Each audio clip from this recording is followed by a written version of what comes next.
Question 15 টুত কি আছে চোৱা পেজ number 23 থকা question 15 টুত আছে আমাৰ write 5 numbers between 640 and 740 which can be approximate to 700 nearest to their hundreds. Okay, এইটো মানে কি কৈছে চোৱা ইয়াত আমাক কৈছে যে এনেকুৱা পাঁচটা সংখ্যা লিখা কোন দুটা সংখ্যাৰ ভিতৰত 640 আৰু 740 ভিতৰত যিকেইটাৰ নিকটতম হাণ্ড্ৰেডছ কি হ'ব 700. অকে, কেনেকৈ আমি লিখিম চোৱা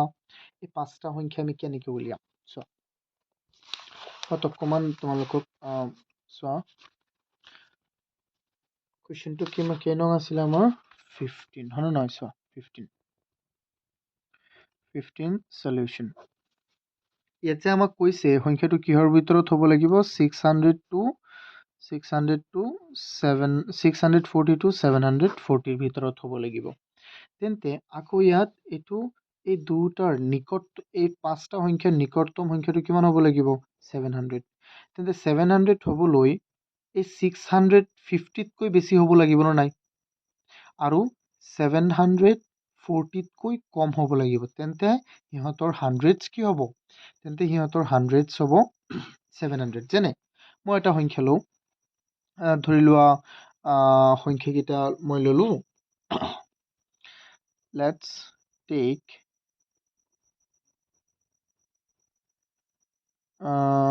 suppose এইটোতো let's take দিব নালাগে দিয়া ডাইৰেক্ট লিখি দিলেই হ'ব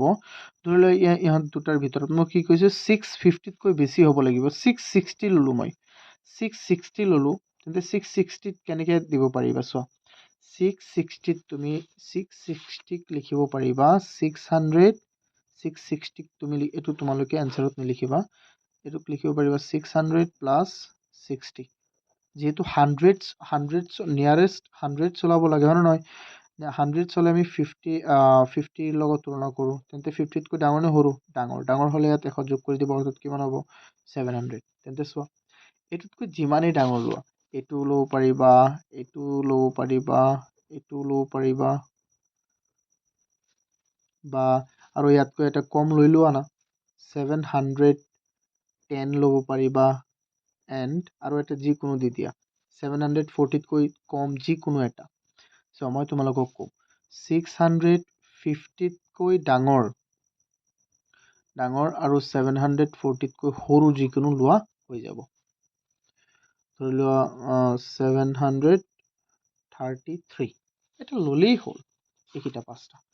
এটা দুটা তিনিটা চাৰিটা পাঁচটা এইকেইটা সংখ্যা চোৱা কুৱেশ্যন 16ত কি দিছে আমি এইটো চাওঁ কুৱেশ্যন 16ত দিছে যে find the approximate value of 1,57,249 nearest to tens এই সংখ্যাটোৰ nearest to 10 ওলাব লাগে তাৰপিছত কৈছে then find the approximate value of the new number nearest to their thousands okay আকৌ এইটোৰ nearest 10 ওলালে যি সংখ্যাটো পাম আমি তাৰ আকৌ কি ওলাব লাগে nearest 1000 ওলাব লাগে also find the approximate value of the new number found nearest to lakh আকৌ ইয়াৰ nearest to 1000 ওলালে যিটো আমি সংখ্যা পাম তাৰ আকৌ কি ওলাব লাগে nearest to lakh ওলাব লাগে so এইটো আমি কেনেকৈ কৰিম প্ৰথমে মই লিখি লওঁ সংখ্যাটো কি আছে 157249 so 16 solution 15724 এই সংখ্যাটো চোৱা ইয়াৰ nearest 10 কি হ'ব nearest to 10 কি হ'ব ইকুৱেল চোৱা nearest to 10 আমি কেনেকৈ ওলাম চোৱা ইয়াত মই লিখি এতিয়া লিখি দিওঁ 1572449 ইয়াক আমি কি লিখিব পাৰিম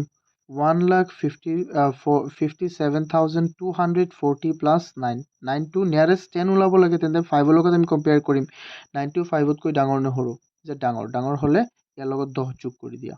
250 হৈ যাব তেন্তে 1,157,250 ওকে এইটো হ'ব আমাৰ নিউ নাম্বাৰ again আমাৰ এই সংখ্যাটোৰ কি ওলাব লাগিব nearest two 1000 again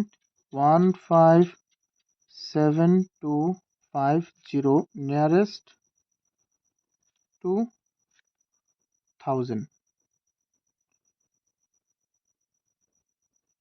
nearest to 1000 কি হ'ব nearest to 1000 year nearest to 1000 ওলাবলৈ হ'লে প্ৰথমে ইয়াক আমি আকৌ ভাঙিব লাগিব 1,57,000 প্লাছ 250 ইয়াক আমি কেনেকৈ ভাঙিম চোৱা মই ইয়াত ভাঙি দিছোঁ এইটো হৈ যাব যেহেতু তোমালোকে এইটো নিলিখিবা হা মই ইয়াত ভাঙি দিছোঁ সিৰ্ফ 1,57,000 প্লাছ 250 যেহেতু নিয়াৰেষ্ট টু 1000 ওলাব লাগে 1000 ওলালে আমি 500 ৰ লগত তুলনা কৰিম 500 ৰ লগত তুলনা কৰিলে আমাৰ কি হ'ব এইটো যেহেতু সৰু হৈছে 500 তকৈ তেন্তে এইটো আমাৰ আনসাৰ হ'ব 1,57,000 ওকে এইটো হ'ল আমাৰ আকৌ new number again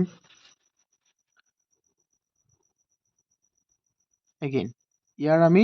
nearest two lakh ওলাম হয়নে নহয় 1,572,000 200 1,570,000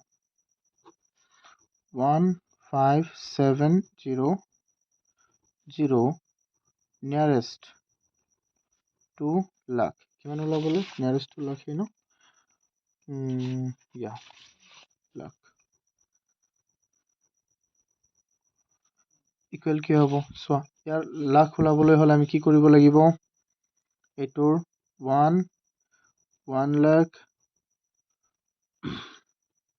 প্লাছ 57,000 57 1 লাখ ওলাব লাগে তেন্তে তাৰ আধা 50 লগত আমি এইটো কল্পনা আমি কি কৰিম তুলনা কৰিম 57,000 আছে 57,000 50,000 তকৈ ডাঙৰ তেন্তে এইটো 1 লাখ হ'লে এইটো আনসাৰটো কি হৈ যাব 2 লাখ ওকে এইটো হ'ল আমাৰ ফাইনেল আনসাৰ প্ৰথমে আমি এইটোৰ নিয়াৰেষ্ট 10 ওলাইছো এই সংখ্যাটো আকৌ এই সংখ্যাটোৰ নিয়াৰেষ্ট 1000 ওলাইছো এই সংখ্যাটো আৰু এই সংখ্যাটোৰ নিয়াৰেষ্ট লাখ ওলাইছে এই সংখ্যাটো সো এইটো হ'ল আমাৰ ফাইনেল আনসাৰ